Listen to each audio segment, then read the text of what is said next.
Nay, konting tiis na lang po. Makakaalis na din po ako ng bansa. May papagamot na kita ng tuluyan. Sa ngayon po mga gamot lamang ang kaya ko pong bilhin. Pero hindi ko pa po kayang ipadialysis kayo, Nay. Anak, huwag mo akong alalahanin. May sarili ka ring buhay. Gusto kong mag-ipon ka para sa sarili mo, anak. Nay, tayo na lang pong dalawang magkasama eh. Maagang nawala sa atin si tatay. Kaya akong nag-iisa niyong anak ang bahala sa inyo. Mahal na mahal ko kayo, Nay, ah. Kaya kapit lang. Sabay yakap sa kanyang ina. Hindi ka nga dito, anak. Ikaw talaga. Okay na ako na magkasama tayo dito. Kahit mahirap.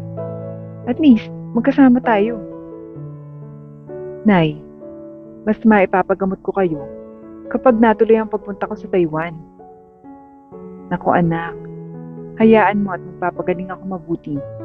Kumain na nga tayo anak, nagugutom na ako. Ani Aling Paz na nanay niya. Sige po Nay, tamang-tama naman at kanina pa ako nakaluto. Ang paborito niyong sinigang na bangus. Sagot ni Tricia. Masayang kumain ng mag-ina ng mga oras na yun at naghahalpakan pa sila dahil sa masarap na luto ni Tricia. Anak, dalasan mo pa nga ang pagluluto at mukhang lumalakas na ako. Biro ni Aling Paz. Abay, oo naman po Nay. Habang nandito pa ako sa tabi niyo, ako pong bahala.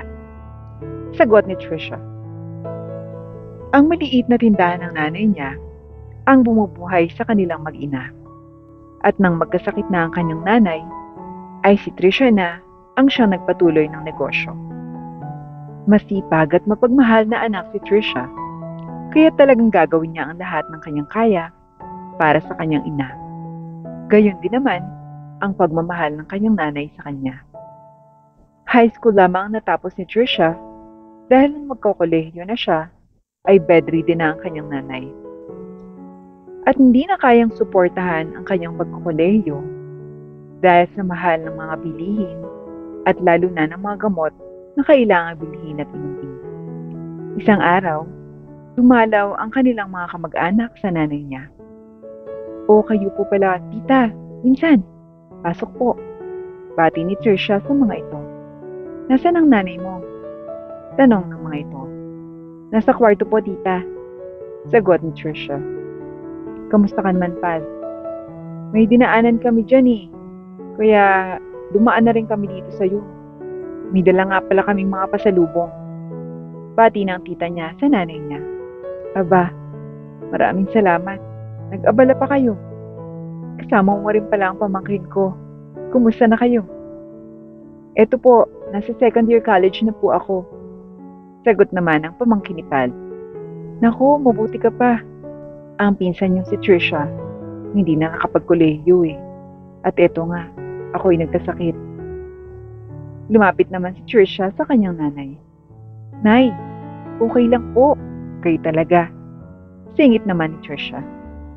Naku, mabutit andito si Tricia at naalagaan ka. Oh, eto konting pandagdag sa tindahan niyo, Tricia. Sabay abot ng 3,000 kay Tricia. Naku, maraming salamat po, tita. Marami-rami din po ang maidadagdag ko sa tindahan ko. Masayang pasasalamat naman ni Tricia sa tita niya. Naku, wala yun. Noong nandito pa si kuya, ang papa mo, siya ang sumusuporta sa aming magkakapatid. Kaya't utang na loob namin kay papa mo noon na nakapag-aral kami. Sagot naman ang kanyang tita. Ngumiti na lamang si Tricia at nagpasalamat dito. O paano? Mauna na kami, Paz. At nagbiyahe lamang kami. Baka gabihin na kami. Magpagaling ka. Paalam ng tita niya. Oo, maraming salamat. Kami naman ang dadalaw sa inyo sa susunod. Sagot naman ni Paz. Inihatid na ni Tricia sa labasan ang kanyang tiyahin at mga pinsan niya upang maisakay sa tricycle papuntang terminal ng bus. Kaagad namang nakasakay ng sasakyan ng mga ito at saka pumasok sa loob ng bahay si Tricia. O anak, nakasakay na ba ang tiyahin mo? Opo, Nay, nakasakay na po. Nay, okay lang po ba na mamili ako ng pandagdag sa mga paninda natin? Oo naman anak, Matutulog muna ako. Isara mo muna ang tindahan. Sagot naman ng nanay niya. Kaagad na nagbihis ng pantalon at maluwag na t-shirt si Trisha at nagtungo sa palengke. Marami naman ang kanyang napamili, kaya tuwang-tuwa talaga siya dahil marami-rami rin ang mailalaman niya sa kanyang tindahan.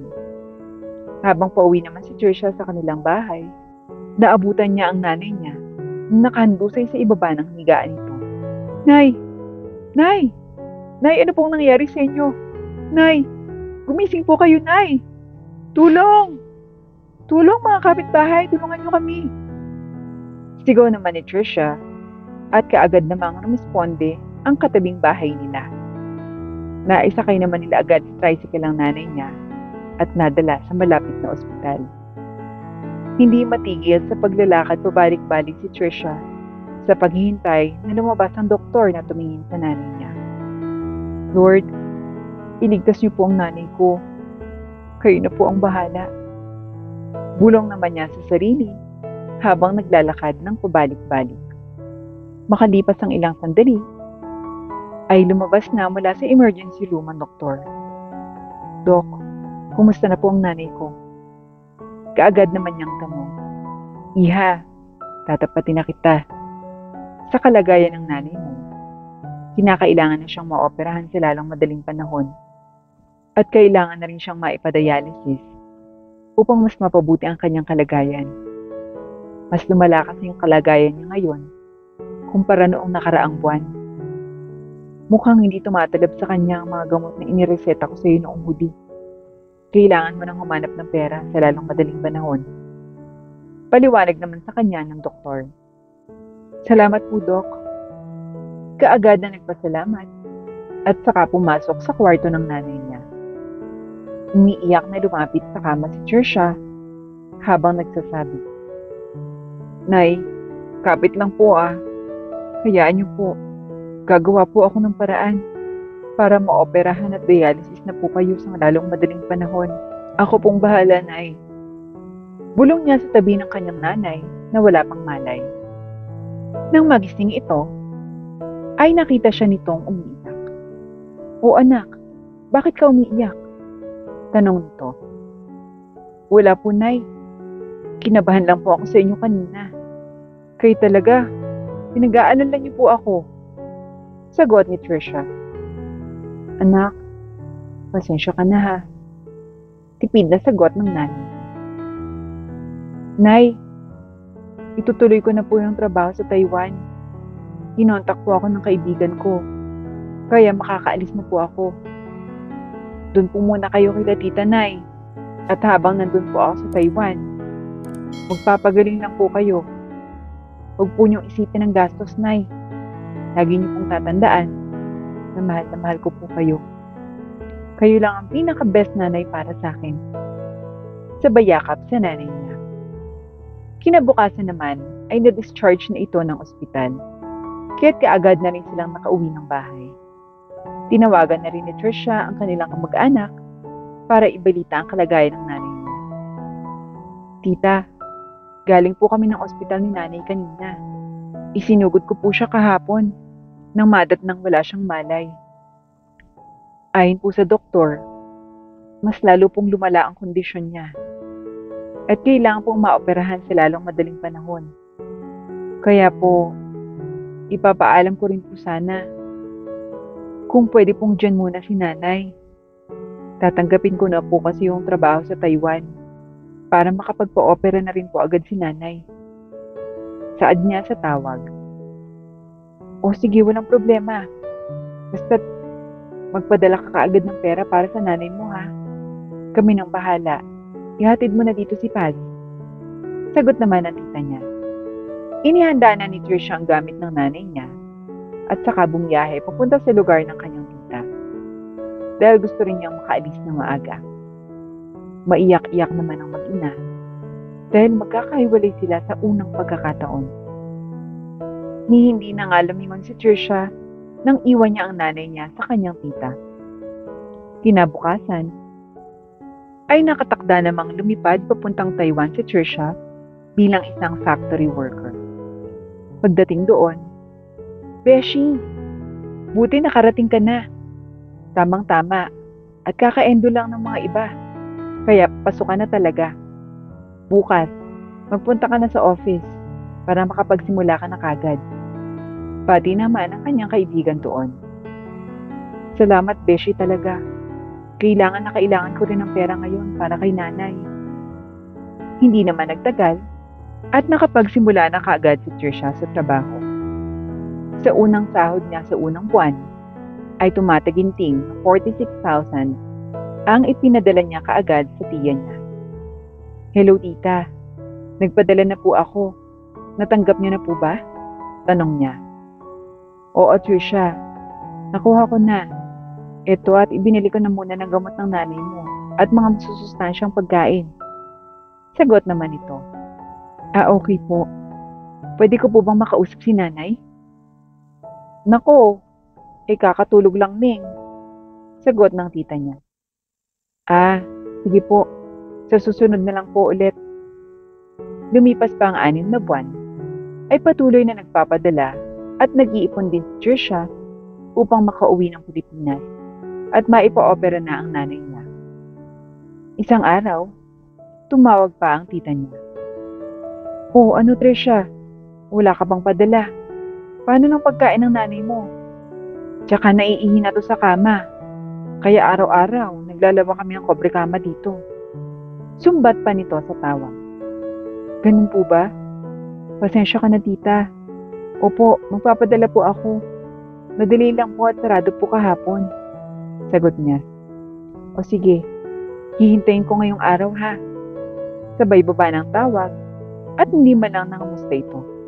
Lumipas ang ilang buwan at ni isang beses ay hindi man lamang niya nakausap ang nanay niya.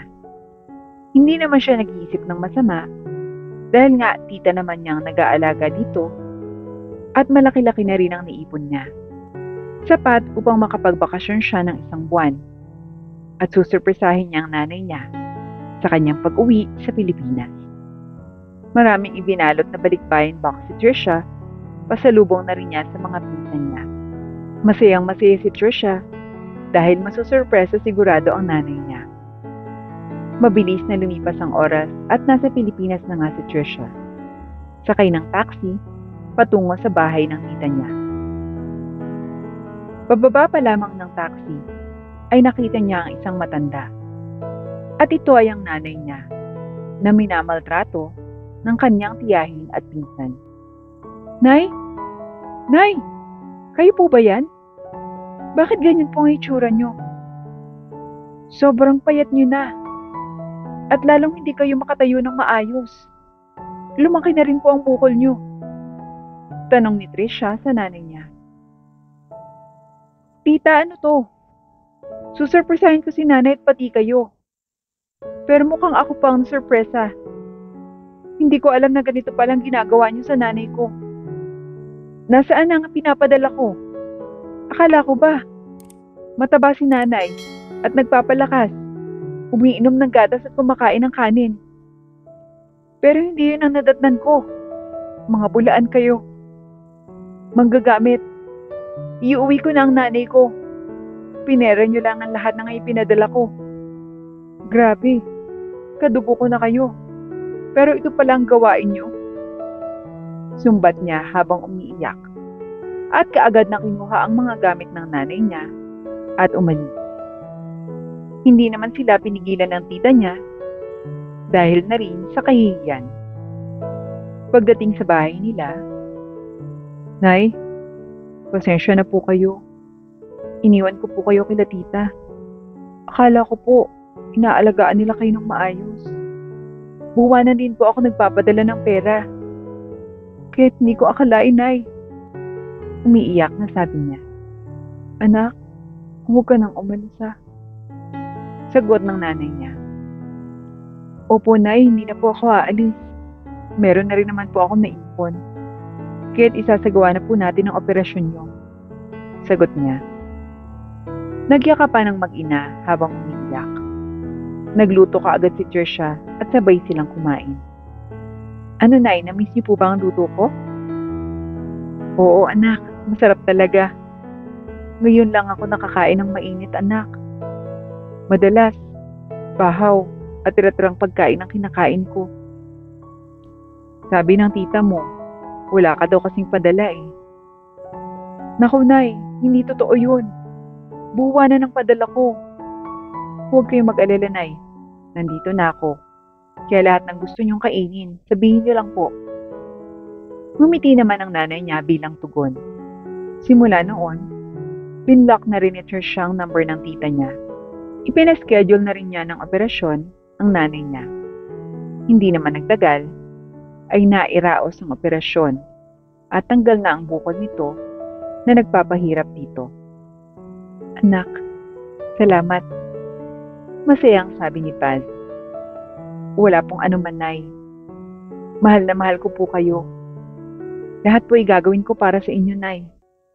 Binuksan muli ni Tricia ang kanilang maliit na tindahan at ginawa pa niyang grocery. Hindi lumaon, ay lumaki at umunlad ang kanilang negosyo. Sa ngayon, ay nakakatayo na ang nanay niya at naipagluluto na rin siya nito.